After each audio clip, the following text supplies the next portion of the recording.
Good enough. All right. Hello, hello. Hello, hello. Everybody ready? Yeah, we'll wait for No. the rest of the YouTubes to catch up. Okay, Well, mine's yours caught catching up. up. There it goes. It's working on Yeah. it. Mine's always slow. All right. You need to mute it. How do you make this thing? It's your device. Can't teach you how to use your own device. Good morning. We got a couple people here. Make sure you say hey in the chat. Peggy! Good morning. Peggy, I saw that you messaged me some stuff. I've been sick all week and I just kept forgetting to get back to it, but I will take a look at it and add it to our list. I think you sent us some recommendations. Cool. Thanks, Peg. I also tried to add you as a moderator, but there's too many of you on YouTube, so we need to talk afterwards. Sweet. You ready to start? You ready? Yeah. Welcome to Books We Never Read. Except for those we have. I'm Jason. I'm Nicole. This is episode 24 of Books We Never Read, where we're talking about part one of Childhood's End by Arthur C. Clarke. I'll apologize in advance. I'm a bit stuffy. I'm allergic to tree pollen. And it's been a rough ride. Who ain't? So I'm a little sneezy and wheezy. Yeah, I'm hoping we have some new folks joining us this morning because we're back into sci-fi, and that's kind of where we got our start. And we've had a lot of people waiting for us to come back around. So yeah, and we did have a comment from somebody, someone newer to the channel that said they'd see us someday. So I hope you're here. I'm sorry I can't remember what your channel name is. That's good. There's a lot of people out there. Yeah. So what are your overall thoughts so far? Oh, well, first of all, before we get started, I guess there's a whole list of things. Your list. Yeah, please make sure that if you're watching this video, this is the video that you really want to watch. We talk about whatever the assigned reading is as if you have also already read it. So spoilers are everywhere.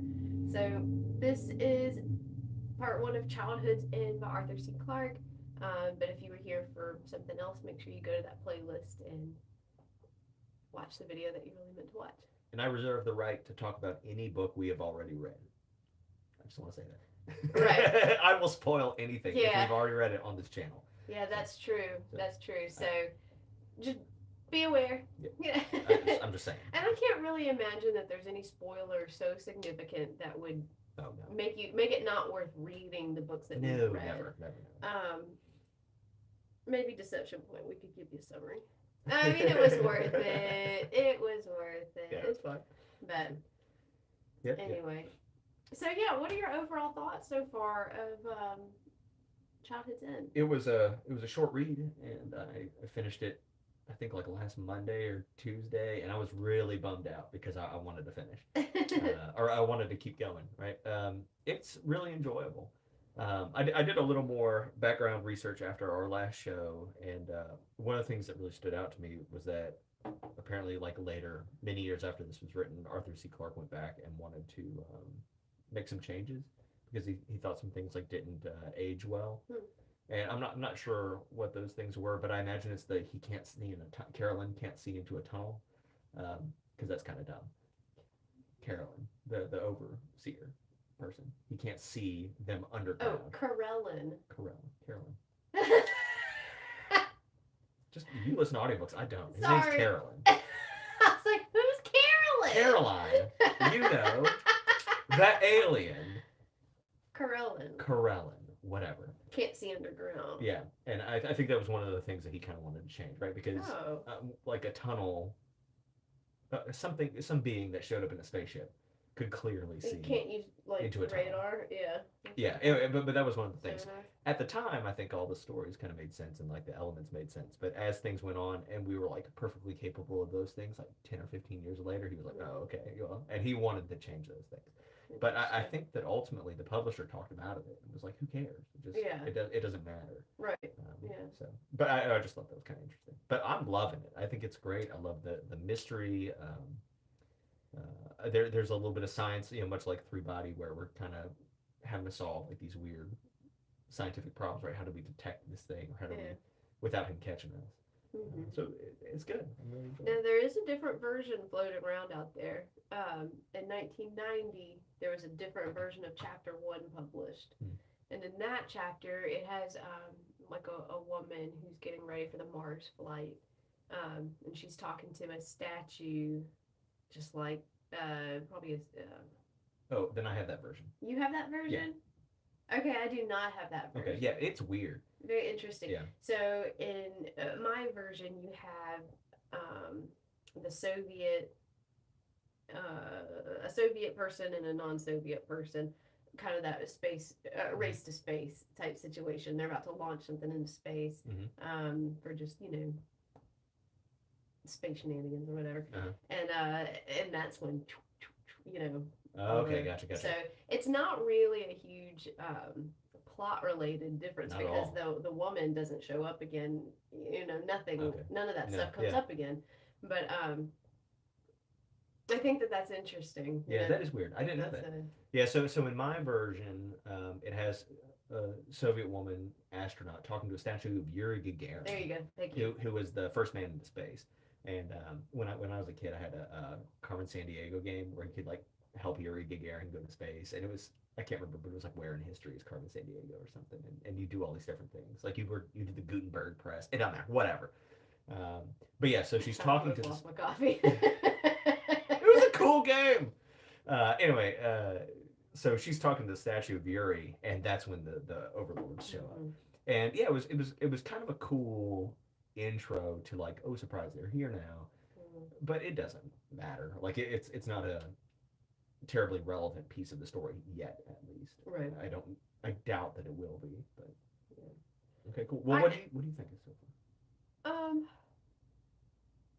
I mean, it reminded me a lot of, so this one time when I was a young teacher, ambitious teacher, I had my kids reading, oh gosh, H.G. Wells, War of the Worlds. Yeah. Because I was like, this is going to be important, it's going to be interesting, and we're going to enjoy it, and we hated it. And War of the Worlds? Yeah, I mean, it was just, but anyway, so it kind of reminds me of that. Not that I don't like it, it's fine. It's that it's so empty. Yeah. It's not descriptive, and I'm not trapped in the world. I'm watching it happen just from afar. In this book? Yeah. Yeah. So I'm not emotionally involved with any of the characters. None of the stuff is happening to me. It doesn't feel very real. Yeah. But the whole point of these kinds of works is for the questions that they pose. Right. It's the philosophy and not the story so much. Right.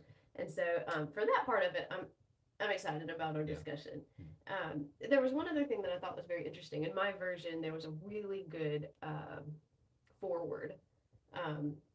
It was very short, very to the point, but it was written exceptionally well. And it was kind of talking about how this is from Arthur C. Clarke's point of view, his best work, the one that he prefers people would read, to make a judgment about his writing overall. And it talked about how it's different from 2001: A Space Odyssey. In sci-fi, well, not in sci-fi necessarily, but like, we talked about this in Three Body, how we're always waiting for someone to save us from the problem, and someone always does conveniently show up and solve the problem or whatever. But Arthur C. Clarke is reminding us in this book that we have to be the ones to do that. Right. We're the only ones that can solve our problems. Yeah. And so it was just it kind of put you in a good frame of mind going into the book. Yeah. So. You're definitely right about like the writing style, and Three Body was kind of written this way too, where like sometimes it was a little two-dimensional, right? Until like you get to like the cool philosophical and scientific things, and it was just like gorgeous descriptions.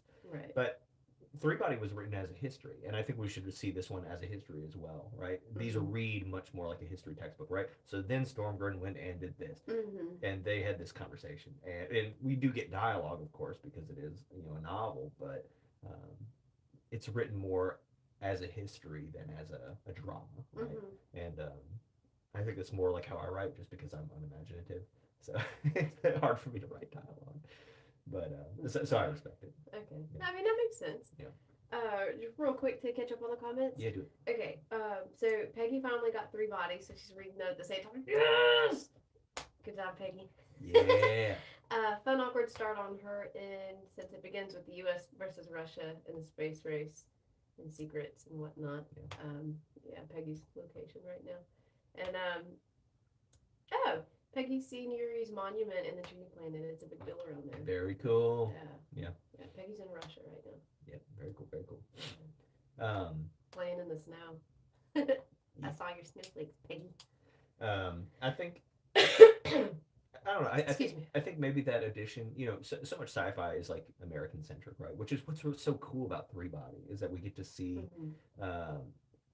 things from an Asian point of view, right? Which is and like just a different location in the world. So we were watching one of the Three Body episodes last night, and one thing I noticed when I was a kid, we had a huge map of the world on the wall in our history class, and America was dead center.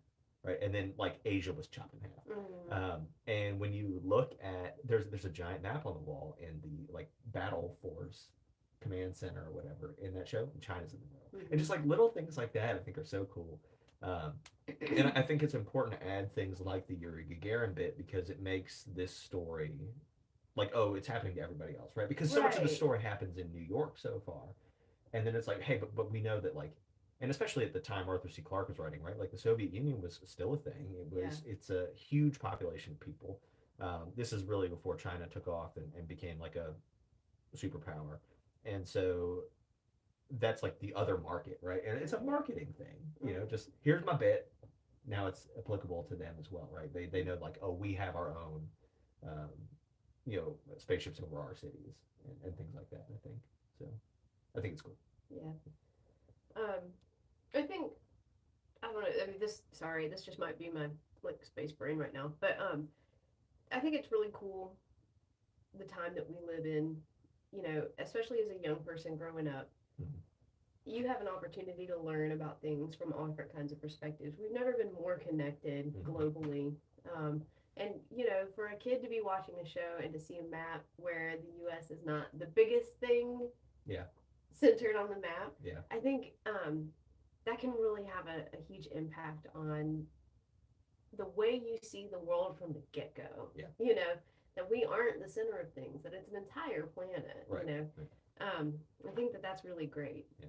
Well, I think human beings naturally think that you as the individual are the center of things, right? Because you are the center for yourself, right? Survival. Right. But like nobody in like Uzbekistan thinks that their country is the most important thing, right? Like that is unique to a handful of countries, right? Where they could possibly think that. But like still, right? Like that's for those of us who come from this country, whether it be like China, Russia, United States, somewhere in Europe, whatever. But no matter where you're from geographically, you are the center. I agree. I agree. You can only mentally picture the location of other things based on where you currently are. Sure, right, but nobody thinks that you're like the most important thing. Right. So like if an alien spaceship showed over Johannesburg but not the United States, we'd be like, what is up with that? Why are you not here? We are the thing, right? And so of course, as in most alien invasion stories, they show up all over the place, right? Over all kinds of major population centers. And I think they specifically say that one shows up over Johannesburg because it ends apartheid, right? Like I think that's part of the story. So yeah. But look, let's get back into all that, right? One other thing I think was cool too is that so many of our stories have like these heroes, right? Who are chosen people, who are, or like I think about like Independence Day, and you've got the pilot Will Smith, right? Who plays. This is a movie, right? Independence Day, and he is like the chosen one who's. You looked at me weird, but in this story, there's no chosen one yet. At least we have a bureaucrat, and he is the protagonist, and it's so rare to have like a bureaucrat who's just like he's a paper pusher, right? Like that's what he does, and he has to be differently. Really. So I kind of saw this as there's two foil, or a foil is presented, a pair of people who stand in contrast to each other. You have Wainwright and you have Stormgren. Stormgren is very curious. Right. He's led by he is a bureaucrat. He's a paper pusher, but in his dealings with Corellin, Mhm. he is very curious Sure. and he enjoys learning about the other person, and he even acknowledges that, he wants to know what he looks like, not because he thinks that there's going to be like extra arms and legs, but just because he's curious and he cares about this Sure. this entity. So we have someone pushed by curiosity and science, and then we have Rainwright, who was a priest or something like that, or he was in the seminary. I don't remember what the word was, but he's very religious, and they want their freedom, and even though they are more free now, it isn't freedom led by their own side, and so it's seen as a constraint, and so we have that kind of set up. Right. Like pitted against each other. Well, so in most alien stories, Wainwright is the typical kind of hero, right? Normally, we would follow Wainwright in his like battle against this thing that we cannot beat, right? Like he is Luke Skywalker, right? He is somebody who needs to try to destroy the Death Star or whatever, right? That's his deal. And Stormgren is the kind of character that you follow in a dystopian novel. He is a cog.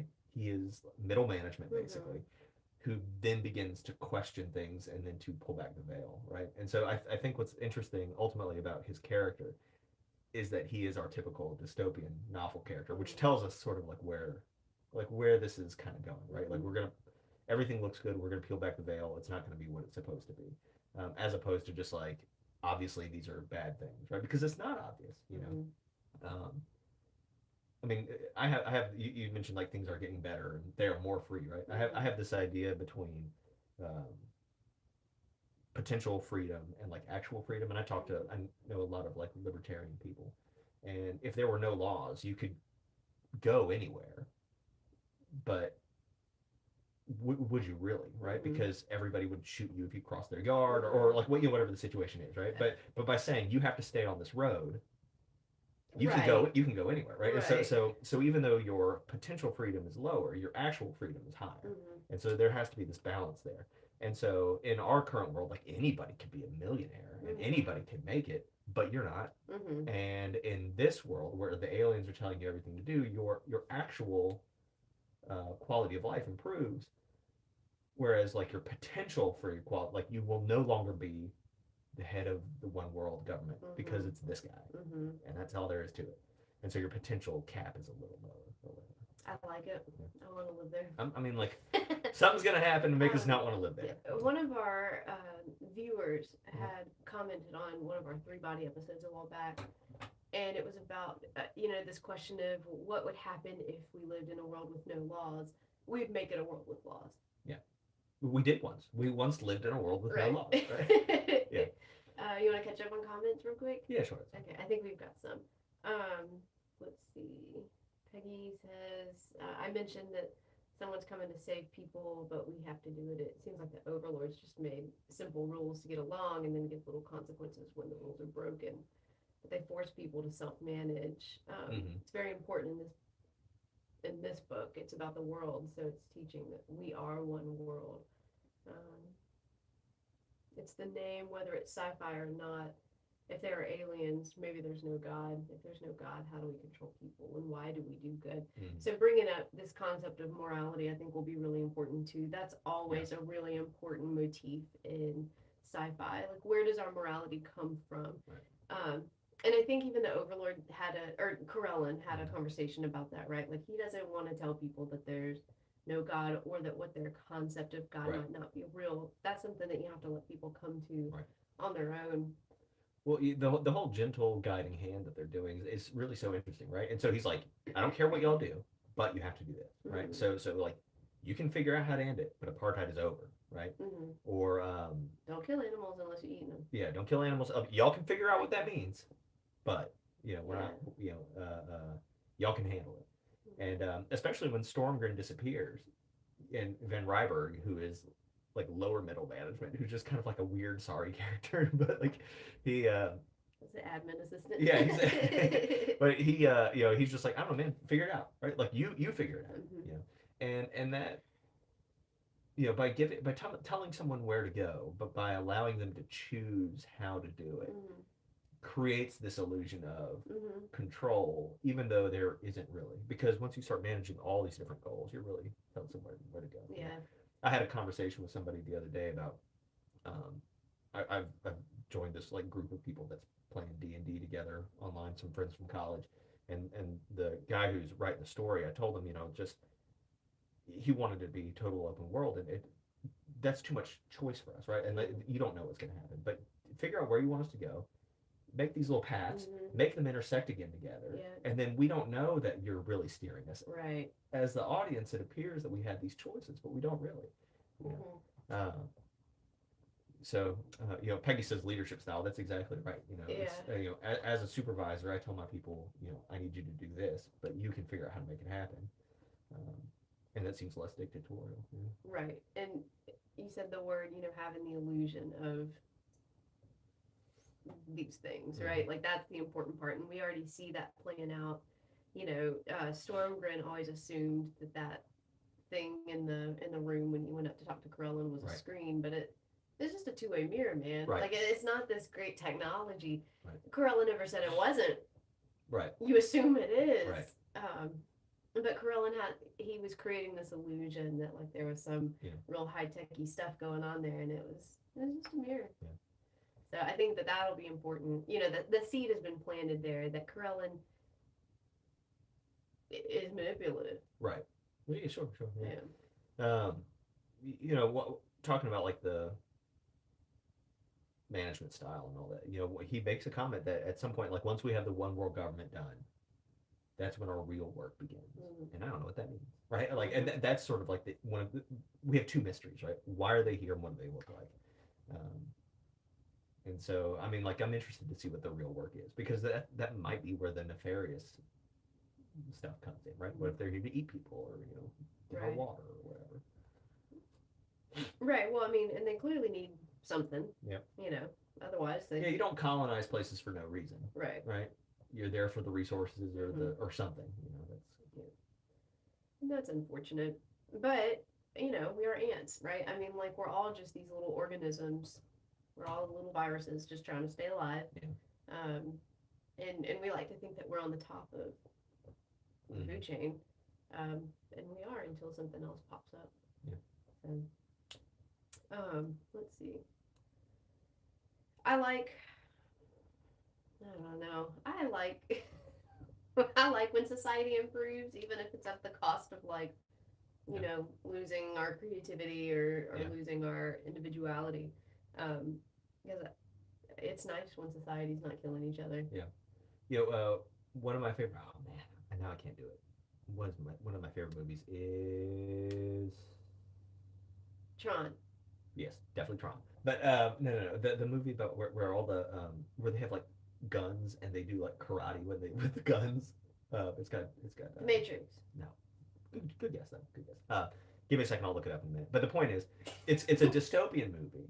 But like everybody takes these pills that makes them happy, and then they burn sense offenders, people who have emotions and all that, and they kill them.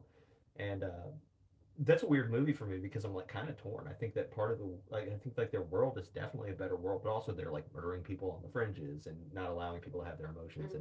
And I don't really, I swing wildly between these two things, right? Like we should be absolutely free, and I really don't mind everybody being told what to do if we're heading in the right direction, like or in a good direction or a helpful direction, whatever you want to put there, right? So I don't know. It's a tough one for me, right? I don't mind giving up our freedom. I don't mind giving up my agency to have things improve for me. Yeah. My goal in life is to live unperturbed. Yeah. That's all I want, and I want that for everybody.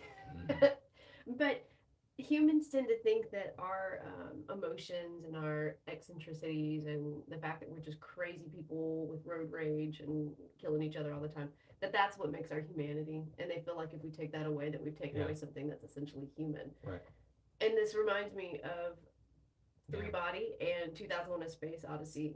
That along these points we're evolving into something higher and greater and leaving something else behind. And is that what Corellin and his team of aliens are waiting for? Are they waiting this 50 years? Are they pushing evolution? Are they pushing us and shaping us to become the next form of human so that we are more agreeable Yeah. to the next phase? Or are they just dumbing us down and weakening us up? I mean, like fattening us up? it's definitely like a domestication thing, right? Mhm. Like there's definitely that, and which pushes me towards like the food idea or whatever. You know? I think about like Logan's Run. You remember when we watched that a while back? Logan's Run. It's this. I only remember Farrah Fawcett. Okay, yeah, yes. I mean, bizarre movie, but at the She's end of so great though. but everybody, they when you like your hand lights up or whatever, you go die now, and everybody's just like, and that's like the whole point, right? Is that somebody's hand lights up and they're trying to run away. Wow. Yeah, I don't remember the point of that movie at all. Because they go into like this weird dance where they're floating through the sky. It's so weird. I just remember Farrah. Yeah. But the point being is like they've all gotten to the point where they're like, all right, I go die now, and like it's a natural part of life, in the same way that like I thought it was natural that I was just supposed to go to college. I never really questioned it. I just did it, right? Because that was part of a line like programming, and so what happens when we think like, oh, this is just the overlords come and pick you up now, and you go up to their spaceship and whatever, right? There's another movie called The Island. It's got Ewan McGregor in it. It's kind of old, but they have this place where these people live, and they think they're going to utopia, but really they're getting their organs harvested. Oh. And like that kind of thing could happen, right? Like we could have a shuttle come down and be like, hey, you won the lottery. You're going to Space World, and really go up there and get chopped up and eaten or something. Yeah, and is that really so bad? That just becomes your lot in life. It doesn't sound great. But you have a great life. Life. Yeah. And then when it's done, and you're going on to serve some other greater purpose. Yeah. I don't know. I mean, we treat other animals like that. Like we give them a good life while they're on the farm. Yeah. And then we eat them. I have a suspicion that they are here to eat us because we are given this bizarre detail about this rule about you can't hurt animals unless you're going to eat them. And then here they are not hurting us until they're ready to eat us, right? Like I kind of have a feeling that like their rule for us is going to be our rule for animals. And so they're just imparting sort of their feeding morality on us. But I don't know. I don't know. Well, as long as they do it in a way that we're not afraid, I can get behind that. Yeah, I don't know. It's weird. I mean, it just, at some point, you have to acknowledge that we're not the biggest thing anymore. We're not the biggest fish. Yeah. I don't know. I mean, and we can't fight that off. They have ships. Yeah. And we don't. Like the nuke couldn't even make it to the ship. They have, like, I mean, the nuke was like a spit watch. And they were like. Well, they didn't even bother to clap back, which is kind of right. Cool. Like, is a gnat. We are bugs. Yeah. We are bugs. We have more. Yep. For what Stronger. Thanks. Said in his memory, we've seen them before. The shapes, they were here before. Yes. And there's this comment that there was a failure before. Yes, like maybe they were here earlier on in our history or something. Yeah, I think I noticed that too. And so the and why wouldn't we have been ready then? Right. I don't know. And maybe it's that we couldn't be domesticated. Like maybe we were too. Like I don't know. Right. Too Wild West. Now part of that conversation makes it sound like the failure might have been on another planet. Mm-hmm. I definitely agree that they indicate that they have been here before. But it was not clear to me that they tried to colonize and failed here. Maybe they were just watching us. Yeah, and that the failure might have happened elsewhere. And there's also kind of an indication that Corellin is here almost as like a bit of an exile. He doesn't want to be here. This is not like a prestigious post. Is he being punished for a failure? In like a weird way. Like it looks like he might be. And I'm not sure that's an essential like story component, but this is some sort of backwater. And again, that just adds to the idea that like we aren't really the center of the world, right? Right. Aliens have come here because we are important. No, this is a punishment for some random dude, right? Yeah. So. Let's see. Agency and freedom aren't the same. Make the decision if you're making it better. And I figured there was a connection to them stopping the space thing. There was a connection. I'm not sure. I know Peggy responded to something as we said it, but I'm not sure what it was. Yeah, I'm not sure what that is. Yeah. But I agree with Peggy about the agency and the freedom bit, right? And she's right. Agency is about the ability to choose. Freedom is about like ultimately, and freedom is kind of like what you can do. And I think like generally people's freedom is improving, right? But I don't know. I mean, like.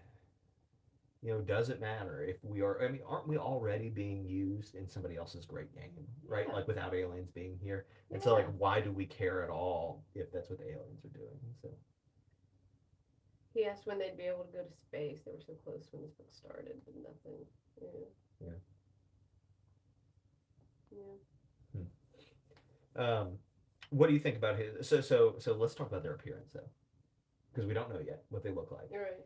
Stormgren apparently saw something, right? He saw the chair, he saw the Yeah. door. It wasn't clear if he saw anything going out the door. And the theory is that like Corellin let him see. Yeah. I don't know if I buy that part. Like that just seems like a guess. Um, but like, why do you think they won't let us see them? Like, what's up with that? I think because it wouldn't be scary. Yeah, You know, like, it would be something that we're like, well, we're bigger than you. Yeah. You know, like we're. Yeah. In some capacity, it would hurt their goal, right? For Mhm. them. And then there's also like, just in movies and stuff, the big bad is scary until you see him and once you Yeah. see him. yeah. There's definitely a fear of mystery. I think. One of my concerns, like, we don't have evidence that they are aliens yet.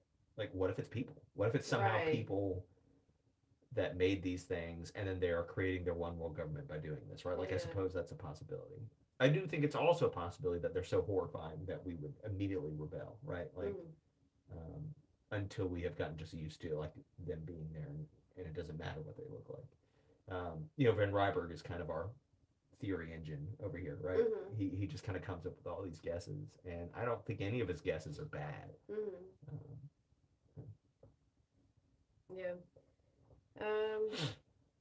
I don't know. I really like Corellin and Stormgren's relationship. It makes me sad that Corellin has decided that after Stormgren steps down, there won't be any more direct communication. It'll all just be, indirect. I hate that. To me, it's meaningful that there's at least one human that has a personal relationship with these interlopers. And once you remove that, then I feel like you have removed the one redeeming thing going on here. When it's completely. They won't care about us anymore. If they care about one human, you can think that they care about us all, but they don't really care about us anymore. Yeah, they will, like, in the same way that we will become accustomed to them. Maybe they will become unaccustomed to us on some level. It's easier to kill us when they're not attached to us. Yeah. I don't know. We don't have names. Yeah.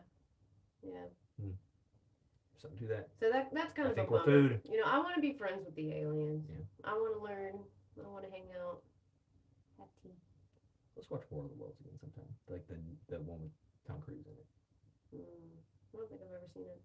That was ages ago. It's supposed to be okay. Yeah. So one of the other things. So there's the other possibility too about his appearance. Like, what if it's a machine or just like a computer? Right. Yeah. And this reminded me of the movie that we quote all the time. Are you an effective teen? Yeah. Oblivion. Because in Oblivion, you sort of think that there's a being up there, and it just turns out to be a machine, right? Yeah. And I kind of think the same thing could be happening here because of Corellin's proficiency with languages and ability to just sort of like figure things out. I mean, I guess Stormgren saw something walk out, but that doesn't mean that thing is like, couldn't that all just be part of the ruse as well? So I don't know. I wouldn't be shocked to find out it's a machine. I wouldn't be shocked by anything at this point. I have no good guesses. Yeah. I'll be honest. Yeah. I don't know. Do we have more? Think about the speech. Yeah, she was just saying what to say. Just had to jump into that. Look what happens when we see people who are different. Hate happens, and that's bad. I'm hopeful it's a race of developed dogs. Yeah, and I was thinking about that too. Even Stormgren, when he's like 90, he was like, right, yeah, people just aren't quite ready yet. And we're not. I mean, we can't even accept each other on the planet peacefully. We can't even cope, with the differences that are just our own genetic differences in our own species. And how long will that take for us to be able to understand that there are different entities with different needs and that we're not the biggest thing out there, you know. I don't know, this just makes me want to watch Star Trek. Yeah. Next Generation. Yeah, I guess, you know, really what they were doing in this one was just like laying the groundwork for the mystery. You know? Well, and so part 2, Mhm. what do you think that's going to be? Is that going to be? I think we'll find. I think it'll be 50 years, right? It'll be that 50-year point where we finally see them. I think it will be the point where whatever the bad thing is happens, right? The breakup, right? I have this theory that basically all stories have breakups. The breakup is going to happen here in part 2, so that not that there can be a like a reconciliation, but so either that we can overcome or that we can lose in part 3, right? But the culmination of this breakup will be part 3. So I don't know. They're gonna bust out of their spaceships and start eating us, and we're just not gonna care or something. Right. And if they've failed before, what does that mean? Yeah. What's a failure? Like, Again, we don't know what their goal is. So. Yeah. Like what if the entire race of people committed like mass suicide? We just like, spoiled the groceries so they couldn't have it. Yeah. like that could be a failure. You know what I mean? I'd rather know that I'm going to some purpose. I don't know. Like, but I mean, again, this is my wild swinging between. I've got to figure out what that movie's called, right?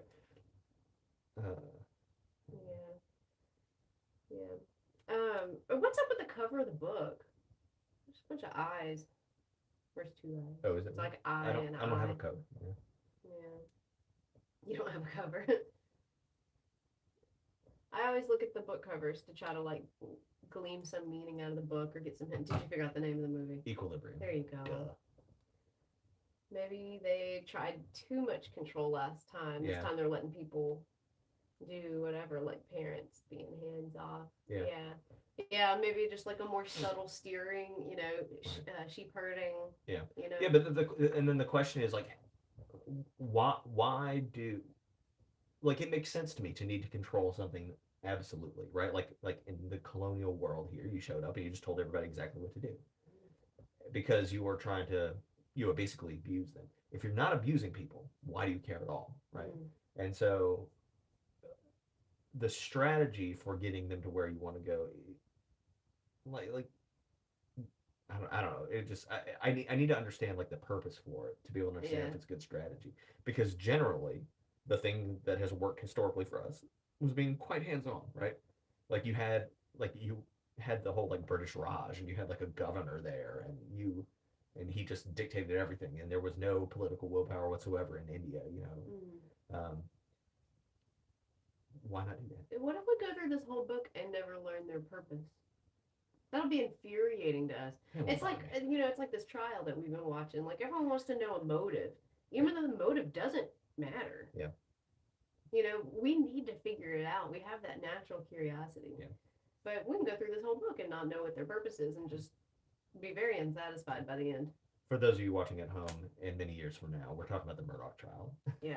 We've been watching that. So I mean, to expend the kind of resources that you would have to do to go across space or time to get to planet Earth, you would have to have a purpose, right? I think you would. Yeah, but whether or not, what if it's not revealed to us because we're not worthy of knowing? That doesn't bother me all that much. Yeah. Because what if we couldn't even begin to conceive of it? Right. Like what if there is something that is so bizarre? Right. It's just beyond us. Yeah. What if, you know, you can imagine a race of people where just as we get prestige because you have like a nice car and jewelry and all that stuff, you are prestigious because you are the overseer of a planet.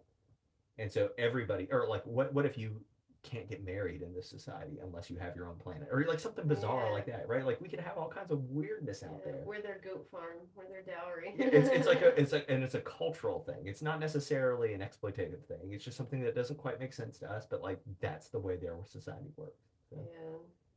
Yeah, good question, Peggy. Can curiosity be bred out of us? Oh, for sure. And Allison, she's been watching the Murdoch trials every day. Talk to my mom about it. Yeah, I mean, you know, that curiosity can be taught out of us. I mean, we kind of see that in kind of cultish areas. You know, when you raise your kids a certain way, you can teach them that this is the truth and this is not the truth, and we don't ask questions, we just believe. And I don't. Having curiosity bred out of someone is clearly dangerous. I think what's more interesting is hijacking someone's curiosity, right? And so, like, I'm thinking about QAnon. I was about to right? say, like, yeah. What happens? What happens when you foster curiosity so that you can steer someone in a different direction? I'm fascinated by that. I'm fascinated by like flat Earth. I'm fascinated by like all these different things. Mud flood. All these like weird conspiracy theories I think are so interesting because those people are curious, but they're being guided oftentimes for no purpose, but sometimes just to distract them from the truth, right? And to make them essentially ineffective. And so while I think you could breed out curiosity, I think that's incredibly difficult. It would only work in a situation like this where you could potentially provide for all of the people's needs. Because if you didn't, curiosity would then kick in to like figure out how to survive. To survive, right? Yeah. But when all your needs are met, you're either going to go to no curiosity or this hyper curiosity where you're looking for things that don't exist. And that's easy to manipulate by kind of feeding pretend patterns, you know. What happens when you don't show yourself to people so that the curiosity is all focused on and not on whatever other nonsense you're doing that is the real purpose. Right. And people lose their ability to actually like handle the situation when it does arise because there's no more problem solving skills. If curiosity goes, then how do we think and how do we learn? Well, that's just it. You're just so I think it was in this book, and I'm embarrassed now that I didn't make a note about it, but it was talking about how I'm reading another book, like a nonfiction book, so I'm sorry, I might have come from there, but at some point I read a thing like this week about how generally, that's it. It was in my other book. It was talking about the time that we are most self-aware is in conversation with other people because we're aware of what we're saying. We're aware about what another like person is saying. We're trying to like make all these things work. And the way that we think has clearly evolved to be conversational, right? And so oftentimes you will be thinking about a problem, and in your head you're like arguing it to somebody or something like that, right? And so we've been built to work that way. But whenever you're not conversing with other people, generally you're on autopilot. And you're just like doing stuff. You're not even like questioning it. You're not really thinking it. And so to Peggy's point, what is it? How do we think and how do we learn? How often do we really think and how often do we really like learn beyond being, I would say like conditioned, right? Because you can condition something that is not conscious, that doesn't seem to be terribly difficult through the right like inputs and outputs or whatever. But I think like we could all basically become automatons, right? And if we can, if nature could generate consciousness, I don't think it would be all that difficult for us to just breed it out, and so that you're basically like a cow or whatever, you know. We're a lot less conscious than we think we are, and we make a lot fewer decisions than we think we do, and a lot of it is just conditioned response that we then generate a story to justify our behaviors, usually to other people, right? At that point, because then we're like, why did I? We don't care. Yeah, we're just just did it. Yeah. I don't know. Yeah. So I think that motif of consciousness, you know, what is consciousness? How do we define it? What are the limits? What's minimum consciousness? That's definitely going to come into play as we continue this book. Right. It has to. It's sci-fi. Yeah. Well, I mean, we've talked. I think we've talked about this on the show before, but that's one of the most interesting things about Star Wars that I don't quite understand is how do y'all figure out that like these guys get to vote in your galactic senate and these other guys are food, right? You know, because there's got to be one race in there where they're like, oh god, they're here, they're gonna vote again. These guys are morons. But you can't beat Jar Jar. Right. But now Jar Jar's voting. Yeah. Great. I'd rather, I mean, he can't be food though. Yeah. Right? No. I'm like, why can't the bots vote and stuff? I mean, C-3PO, he's got personality. Yeah. He has wants, dreams, hope. I don't know, right? But yeah. Who's food, who's not, what is consciousness? Does it matter, right? Does it matter if something's conscious? Can it not be your food or right? Yeah. I mean, like, and ultimately the answer is that there is no right answer, you know. Yeah. These people are doing what they have to do to survive. We will do what we have to do to survive. Which right now seems to be going along with what they want, but might change later on, you know. And that's sort of like Wainwright's point. It's like, yeah, no, it's fine right now, but We need to like hedge our bets, right? We need to have a backup plan because he knows that he's not going to win right now. Like he gets that. Um, what he's trying to do is to keep the memory alive of an Earth without the overlords, so that when things go sideways, we have a chance. Yeah. But manipulative relationships kind of go like that. It's a little level at a time, and so you don't really notice as things change. Right. Yeah, it's and incremental. yeah. I want to answer Peggy's question. I Yeah. like this. So Peggy asks, this goes back to us versus them. Is there always a them? And the answer is yes. And this is like some psychological theory, I suppose, that I learned in grad school or somewhere. But before of the other, right? The first thing that you are ever aware of as a newborn is the other, right? We don't even have a concept of ourself. It's only through awareness of another thing that you can then become aware of this thing, right? And so you could do this experiment. Imagine that you exist in nothingness. No light, no sound, nothingness. And you have always existed there. Are you aware of yourself? And the answer is no. Because you have nothing for like your thoughts to reflect upon. You have nothing to, I mean, there's nothing. And imagine that there is a light, right? Well, at that point, there is a light or something, right? And so because there is this other thing, then you can be aware of, well, there is darkness. And then there's like, well, there's me, right? Well, I'm like, somehow I'm perceiving. I'm different from what is around me. Right. And that would be a bit of a jump, right? But you could do it. And so the answer is there will always be others, right? There will always be something that is not me. And what that definition is could change and fluctuate, and we can, as you become older, those, the things that you view as yourself, right? Nicole and I, we are a thing, and, we have families, we are a thing. And then we have like the people in our city and in our state and, whatever. But there will always be another. And because it's a necessary psychological idea that you can't have a self without another.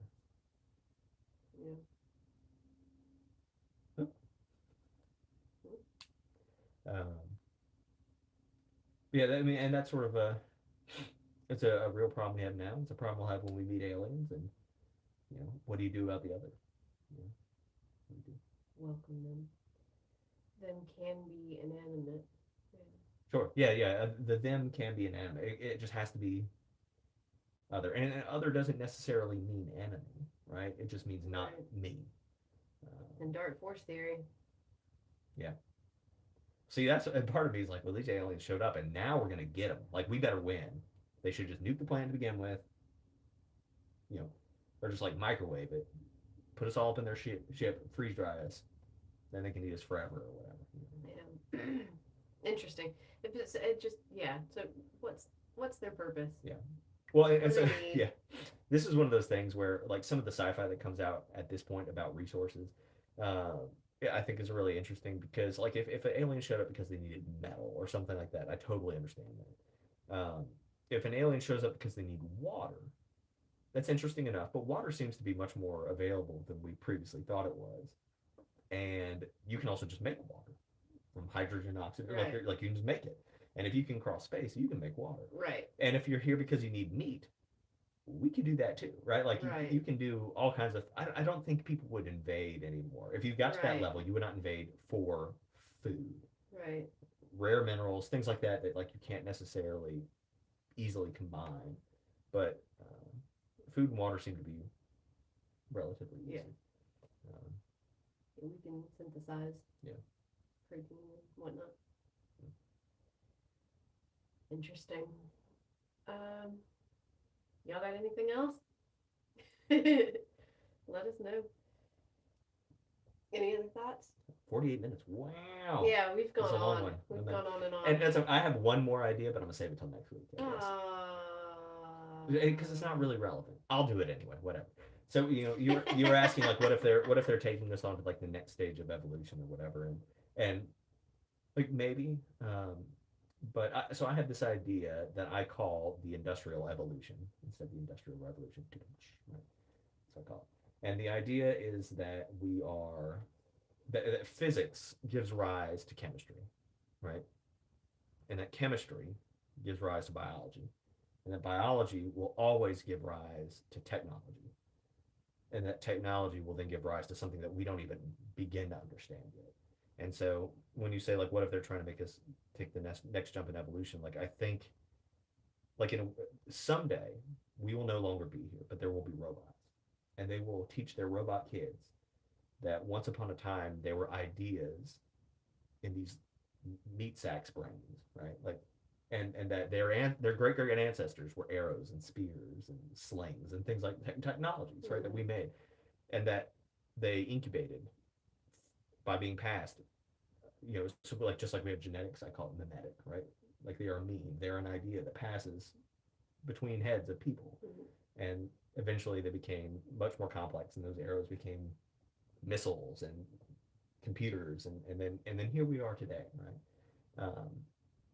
And that was just kind of thinking about that. That's kind of like a sci-fi idea that I have, that we're just sort of in the same way that like a biological soup is a precursor to a living thing, that this living thing is a precursor to this machine thing, and that machine thing is the precursor to something that we don't even begin to know. Borg. Yeah. Yikes. Okay, that was all. Scary. Well, not even the Borg. Whatever comes after technology, we cannot even begin to imagine. All right. So it's just a host idea. Could be. Yeah.